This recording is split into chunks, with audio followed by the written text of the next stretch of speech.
ડમ્પરની અડફેટથી મોતનો મામલો બાળકના પરિવારે કર્યો ચક્કાજામ ઘટના સ્થળે પરિવારે કર્યો છે ચક્કાજામ ન્યાયની માંગ સાથે પરિવારનું વિરોધ પ્રદર્શન પોલીસ અને પરિવારજન વચ્ચે ઘર્ષણના દ્રશ્યો પણ દ્રશ્યોની અંદર જોવા મળશે આપને કે જે ઘર્ષણ થયા છે ઘટના સ્થળથી પરિવારે ચક્કાજામ કર્યો ત્યારબાદ ઘર્ષણ થઈ ગયું હતું પરિવારને સમજાવવાનો પ્રયાસ કર્યો હતો જે દરમિયાન મામલો વધુ ઉગ્ર બની ગયો હતો મારા ભાઈએ ગાડી સાઈડમાં લઈ લીધી પાછળવાળાને હાથ ઊંચો કરીને કીધું હોત કે ગાડી ધીમી પાડી છતાં એ માણસે ધીમી ન પાડી અને આ માણસ સાઈડમાં ઊભો હતો ને એને હડફેટે લઈ લીધો ટ્રક વાળાએ અને સ્થળમાંથી 8 વર્ષના બાળકનું મોત થયું છે અને મોટો એનો પપ્પા હતા એને લાગ્યું છે એ બચી ગયો એને કાંઈ થયું નથી આ ડમ્પર ચાલક ફરાર થઈ ગયો છે કેલેન્ડર હાથમાં આવ્યો છે અને મેન જે એનો માલિક હતો ને એ હાથમાં આવ્યો છે અમદાવાદથી સમાચાર વરસાદ બાદ રસ્તાના હાલ બેહાલ છે શાંતિપુરા સનાથલ બ્રિજ પર મસમોટા ખાડા છે બ્રિજ પરથી ખાડાથી વાહન ચાલકો પરેશાન છે રોડ પર ધૂળની ડમરીઓ ઉડતા મુશ્કેલી પણ જોવા મળી રહી છે कम से कम 1 महीने जब से बारिश शुरू हुई कुछ समारकाम नहीं हो रहा है? कुछ नहीं कितनी दिक्कत आ रही है? दिक्कत का बता रहा हूँ दूसरे दिन पहुँच रहा हूँ બ્રિજ જેટલા વખતથી બને લગભગ 2-2.5 વર્ષથી ચાલુ થયો ત્યારથી આની આ જ કન્ડિશનમાં છે કોઈ જ સુધારો વધારો નહીં અને આ ખાડા જેમ ના તેમ આ એક ચોમાસું જાય એટલે રિપેરિંગ થવાનું પાછું 2 દિવસે એમનું એમ ઝાપટું પડે એટલે પાછો રસ્તો એમનો એમ કોઈ જ ફરક સુધારો છે નહીં મારી અહીંયા સનાથલ ચોકડી છે રોજ અમારે આવક જવક હોય છે પણ રોડ ઉપર રોજ જે આટલા ને આટલા જ ખાડા છે જ્યારથી પુલ બનાવ્યો ત્યારથી એક મહિનો સારો રહ્યો છે તકલીફ તો બહુ છે હજી વરસે નહીં થયું બ્રિજને બને અને હજી વરસમાં તો બ્રિજની હાલત જુઓ તમે ધૂળ ને ખાડા ટેકડા અને હજી તો ઉતરવામાં તકલીફ ના આવવામાં તકલીફ ને ટ્રાફિક એટલો નડે વરસાદ બાદ રોડના હાલ બેહાલ થઈ ચૂક્યા છે અને પારાવાર મુશ્કેલીનો સામનો વાહન ચાલકોને કરવો પડી રહ્યો છે આપ જે દ્રશ્ય જોઈ રહ્યા છો તે અમદાવાદના રિંગ રોડ ઉપર આવેલા બ્રિજના દ્રશ્યો છે કે જ્યાં રોડ તો જે છે તે બંને તરફ મસ્ત મોટા ખાડા પડી ચૂક્યા છે તે પ્રકારની સ્થિતિ જોવા મળી રહી છે મોટા વાહનો પસાર થાય તો જાણે ધૂળની ડમરીઓ ઉડતી હોય તે પ્રકારની સ્થિતિ જે છે તે જોવા મળી રહી છે આ શાંતિપુરા જે સર્કલ આવેલું છે ને તેની ઉપર બનાવેલા ઓવરબ્રિજના આ દ્રશ્યો છે કે જ્યાં મોટા વાહનો પસાર થાય તો ધૂળની ડમરી ઉડી રહી છે નાના વાહન ચાલકોને પણ પારાવાર મુશ્કેલીનો સામનો કરવાની નોબત જે છે તે આવી રહી છે ફક્ત રોડની આવન તરફ નહીં પરંતુ બંને તરફ આ પ્રકારની સિચ્યુએશન જે છે તે જોવા મળી રહી છે સ્થાનિક લોકો પણ પારાવાર મુશ્કેલીનો સામનો કરી રહ્યા છે વાહન ચાલકોને પણ મુશ્કેલીનો સામનો કરવાની નોબત આવી રહી છે આપ જોઈ રહ્યા છો કે કેટલી મોટી આ ધૂળની ડમરીઓ જે છે તે ઉડી રહી છે કે જાણે પાછળ વાહન ચાલક આવતા હોય તો તેને કંઈ પણ ન દેખાય તે પ્રકારની સિચ્યુએશન જે છે તે જોવા મળી રહી છે જેના કારણે વાહન ચાલકોને પણ મુશ્કેલીનો સામનો કરવો પડી રહ્યો છે મહત્વનું એ છે કે રોડ જે વરસાદ બાદ રોડ રસ્તાનું સમારકામ થવું જોઈએ પરંતુ સમયસર થાય તો આ પ્રકારની સિચ્યુએશન જે છે તે ન જોવા મળે તે પ્રકારની વાત છે પરંતુ અત્યારે હાલ તમે ફરી એકવાર આ દ્રશ્ય જોઈ રહ્યા છો કે આ પ્રકારના દ્રશ્યો જે છે તે જોવા મળી રહ્યા છે કે જો વાહન તમે ધીમું ન હંકારો તો તમને પણ મુશ્કેલી પડે તે પ્રકારની સિચ્યુએશન જે છે તે જોવા મળી રહી છે ત્યારે હવે આ જે રોડમાં પડેલા ખાડા જે છે તેનું સમારકામ ક્યારે થાય છે ક્યારે વાહન ચાલકોને મુશ્કેલીમાંથી બહાર આવે છે તે જોવું રહેશે પરંતુ હાલ તો અનેક વાહનો જે છે તે અહીંથી પસાર થઈ રહ્યા છે અને તેમને મુશ્કેલીનો સામનો કરવાની નોબત આવી રહી છે કેમેરામેન હિરેન શાહ સાથે ગૌતમ શ્રીમાળી ન્યૂઝ 18 ગુજરાતી અમદાવાદ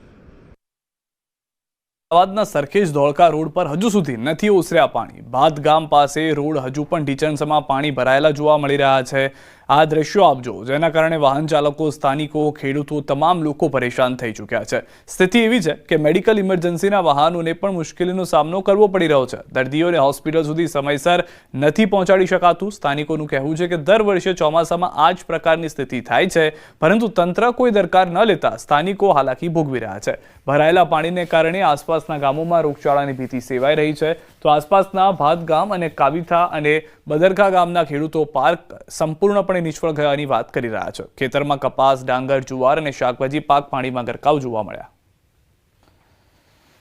ઘણા સમયથી અહીંયા પાણી ભરાય છે અહીંયા કેટલા સાધનોને તકલીફ પડે છે સાધનો કેટલાય બગડી ગયા કેટલાય બંધ થઈ જાય અને અવારનવાર તકલીફ અને અહીંયા તમે જુઓ તો એની હજારો હેક્ટર જમીનની અંદર પાક પણ નિષ્ફળ જાય છે રાત દિવસ એક કરી અને પાક પગ્યો છે એમાં ખેતરોમાં અને છાતીઓમાં પાણી ભરાઈ ગયા છે અત્યારે હું હોસ્પિટલમાં જોબ કરું છું આ ઇમરજન્સી પેશન્ટ છે હવે એને શું છે કે કમસે કમ 25 મિનિટ અમે લેટ પડશું આ પાણીના હિસાબે થઈને.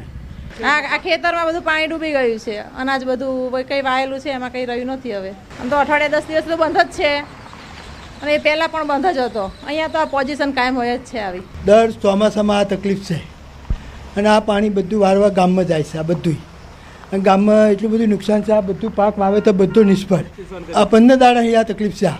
મહત્વનું એ છે કે ધરોઈ ડેમમાંથી જે પાણી છોડવામાં આવ્યું હતું, નીચાણવાળા ગામોની અંદર પાણી હજુ સુધી ઓસર્યા નથી, એટલે કે પાણી આ પ્રકારની સ્થિતિની અંદર જોવા મળી રહ્યું છે. આપ જે દ્રશ્ય જોઈ રહ્યા છો તે અમદાવાદથી ધોળકા તરફનો રોડ જે છે તેના દ્રશ્યો છે કે ત્યાં વચ્ચે આ પ્રકારે પાણી ભરાયેલું છે. લોકોને પારાવાર મુશ્કેલીના સામના વચ્ચે આ પાણીમાંથી પસાર થવાની નોબત આવી રહી છે. આ અઠવાડિયાથી આ રોડ જે છે તે બંધ હોવાનું સ્થાનિક લોકોના મુખેથી સાંભળવા મળી રહ્યું છે, પરંતુ આજે લોકો પાણીમાંથી વાહનો પસાર થઈ રહ્યા છે. પરંતુ પરિસ્થિતિ તમારી સામે છે. વાહનો પાણીમાંથી પસાર કરે છે, પરંતુ નાના વાહનો જાણે પાણીમાં ડૂબી ગયા હોય, બંધ થઈ જતા હોય તે પ્રકારની પરિસ્થિતિનો સામનો કરવો પડી રહ્યો છે. આસપાસના ખેતરોના દ્રશ્યો તમે જોઈ રહ્યા છો કે જે ખેતરો જે છે તે સમગ્ર પાણીની અંદર ગરકાવ હોય તે પ્રકારના દ્રશ્યો જોવા મળી રહ્યા છે. એટલે કે ખેતરમાં પાણી કે પાણીમાં ખેતર, આ પ્રકારની સ્થિતિ જે છે તે આ ખેતરોની અંદર જોવા મળી રહી છે. મહત્વનું છે કે પહેલો વરસાદ થયો તો ખેડૂતો દ્વારા વાવેતરની શરૂઆત કરી હતી.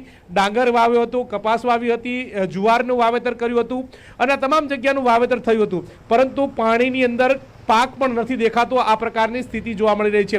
કેટલીક જગ્યાએ તો જાણે પાક જ બળી ગયો હોય તે પ્રકારની પરિસ્થિતિ જોવા મળી રહી છે. એટલે કે ખેડૂતોએ લાખો રૂપિયાનો ખર્ચ કર્યો હતો, પણ ખર્ચ પણ એળે ગયો હોય તે પ્રકારની પરિસ્થિતિ જોવા મળી રહી છે.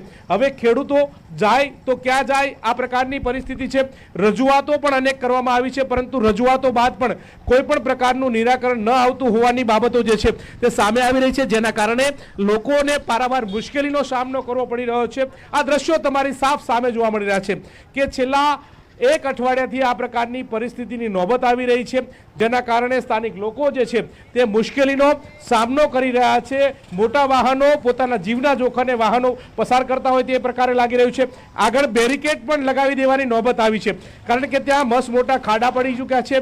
પાણી પણ ત્યાં સ્તર વધારે છે, એટલે એક તરફનો રોડ જે છે તે જોવા મળી રહ્યો છે, જેના કારણે લાંબી કતારો વાહનોની લાગેલી હોય તે પ્રકારે પણ જોવા મળ્યું છે. આ પ્રકારની પરિસ્થિતિ છે. હવે ત્યારે આ પાણી ક્યારે ઓછું થાય છે અને ક્યારે આ રસ્તો સાફ સુથરો થાય છે, કે જેથી કરીને અમદાવાદ ધોળકાને જોડતા રોડની અંદર લોકોને આ મુશ્કેલીમાંથી બહાર નીકળે છે તે હવે જોવું રહેશે. કેમેરામેન હિરેન શાહ સાથે ગૌતમ શ્રીમાળી, ન્યૂઝ 18 ગુજરાતી, વાત અમદાવાદ. વલસાડ જિલ્લામાંથી પસાર થતા અમદાવાદ મુંબઈ નેશનલ હાઈવે પર પડેલા ખાડાની સાથે ધૂળની ડમરીઓને કારણે વાહન ચાલકોની સાથે હાઈવે પાસેના રહેણાંક વિસ્તારમાં પણ લોકો મુશ્કેલીમાં મુકાયા છે. ત્યારે વાપીના બગવાડા ટોલ નાકા નજીક શુભમ ગ્રીન સોસાયટીમાં રહેતી મહિલાઓએ અમદાવાદ મુંબઈ નેશનલ હાઈવે પર ઉગ્ર વિરોધ પ્રદર્શન કર્યું હતું અને હાઈવે બાનમાં લેતા નેશનલ હાઈવે પર વાહનો થંભી ગયા હતા. હાઈવે પર વાહનોની લાંબી કતારો લાગી ગઈ હતી. રોષે ભરાયેલા મહિલાઓએ તાત્કાલિક હાઈવેનું રિપેરિંગ કરવામાં આવે અને ઉડતી ધૂળની ડમરીઓથી છુટકારો મળે તેવી રજૂઆત કરી હતી. પોલીસ પણ દોડતી થઈ હતી. પરિસ્થિતિની ગંભીરતા જોતા હાઈવે ઓથોરિટીના જવાબદાર અધિકારીઓ પણ પહોંચ્યા હતા અને લોકોની રજૂઆતો સાંભળી અને પોતાનો લૂલો બચાવ કર્યો હતો.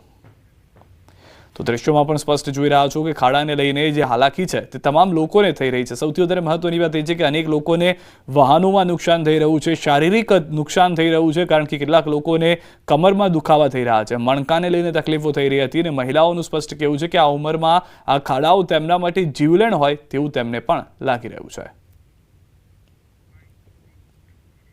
હવે અમારી એક જ માંગણી છે કે તત્કાલ આ રોડ બનાવે.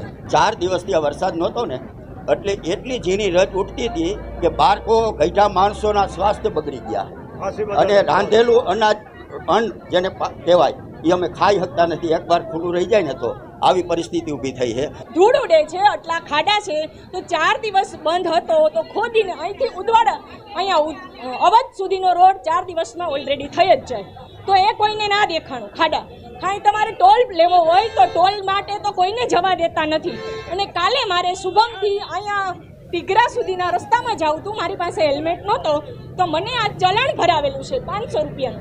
કેટલાનું છે મેં હજી ભર્યું નથી, આજે ભરવાનું છું. તો એ પૈસા લેવાય છે, પણ જ્યાં જરૂર છે એ થતું નથી. આજે અમે રસ્તો રોક્યો ત્યારે ટ્રાફિક તમને લાગે છે? આજે 4 મહિનાથી આટલો ટ્રાફિક છે, કોઈ એમ્બ્યુલન્સ બી નથી નીકળી શકતી. ધૂળા રોડ ઉપરથી ને કે બાઇક વાળાઓને દેખાતું નથી, એટલી આગળવાળાની ડમરી અને એ ડમરીને હિસાબે પેલો 25 વર્ષના જેના દીકરા મરે છે એની માને જઈને પૂછો કે શું હાલત છે તમારી. અને આવા ખાડા ટોલ શા માટે લ્યો છો સાહેબ? જો રસ્તો બરાબર નથી તો ટોલ બંધ કરો. આ ટ્રાફિક 4 મહિનાથી છેલ્લા આ કન્ટિન્યુ આ ટ્રાફિક આ ચાલુ છે. રાત દિવસ આ જ ટ્રાફિક હોય છે. અમને આવવા જવામાં, સ્કૂલમાં વિદ્યાર્થીને જવામાં બી ક્લાસમાં સ્કૂલમાં ટાઈમસર નથી પહોંચી શકતા. કોઈ બીમાર હોય તો દવાખાને પણ કોઈ ટાઈમસર નથી જઈ શકતું. પહેલે 10,000 કે 40,000 કે 80,000 ગાડી ફરતી હતી, હવે 1.5 લાખ થઈ ગઈ છે. એના લીધે આપણે એના ઉપર જે બી આપણે મટીરિયલ નાખે છે